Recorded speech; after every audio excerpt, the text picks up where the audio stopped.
Welcome back. Thank you again for joining us. Morning Live is coming to you live from Freedom Park this morning. The beautiful sounds of the Department of Home Affairs choir in the background. And the Department of Home Affairs derives its mandate from Chapter 2 of our Constitution, the Bill of Rights, namely making sure that the right to citizenship for citizens is protected, and also the right to security. And of course, they pride themselves with providing documents from cradle to the grave and everything in between. And so what we're doing today is discussing the past 20 years of the Department of Home Affairs. This booklet in front of me, Department of Home Affairs 20-year milestones and achievements, is what we're launching today. The Department of Home Affairs has got a number of stakeholders with them, and we'll be speaking to two of them at least today. The Deputy Minister in the department, Fatima Chohan, as well as Sabrina Capers. She's a 16-year-old who will be receiving her smart ID card today. But let's start with you, Deputy Minister. It's been 20 years of the Department of Home Affairs, some successes, some failures in part, a lot of opportunity, a lot of development. Speak to us about the evolution of the department.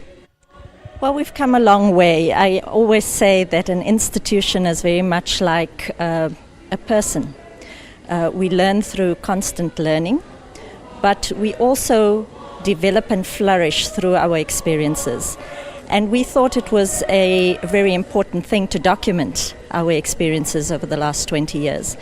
And almost in every respect, there's been enormous strides made. There have been challenges, no doubt, but we learn through those particular problems. And I believe that we have now entered a turning phase where we can consolidate and build on what we've developed. So it's a very exciting day for us. I can imagine. Speak to us about what you're focusing on now. You touched on it a little bit earlier. We've moved now from the days of the Dompas, from the Natives Act, laws, etc. And we're now focusing on mechanisms such as technology to make sure that we document the people equally and that everybody is documented. Speak to us about that. Well, one aspect of our evolution and development has been in relation to documenting our citizens. You would recall that in the early days of our democracy, there were many people who presented as pensioners without birth certificates, without IDs, and these were, headline stories in our newspapers. And the simple truth is, the legacy of apartheid was, of course, to deprive people of their citizenship. And so as communities, we really didn't have the culture instilled in us to ensure that our children were registered soon after birth, that at 16 we acquired our ID documents, and so could be fulfilled citizens of the country.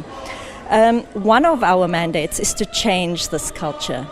And we've seen a lot of successes, but still there's a long way to go in registering babies within 30 days of birth, and 16-year-olds like Sabrina to receive their IDs in the year that they turn 16. So we're very proud to be able to give her her smart ID card this morning.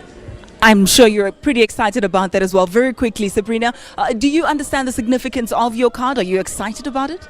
Yes, I'm very excited. It makes me feel like a citizen for the first time. We'll have to leave it there for now. We'll be speaking to the minister in this department just after the break. Stay with us.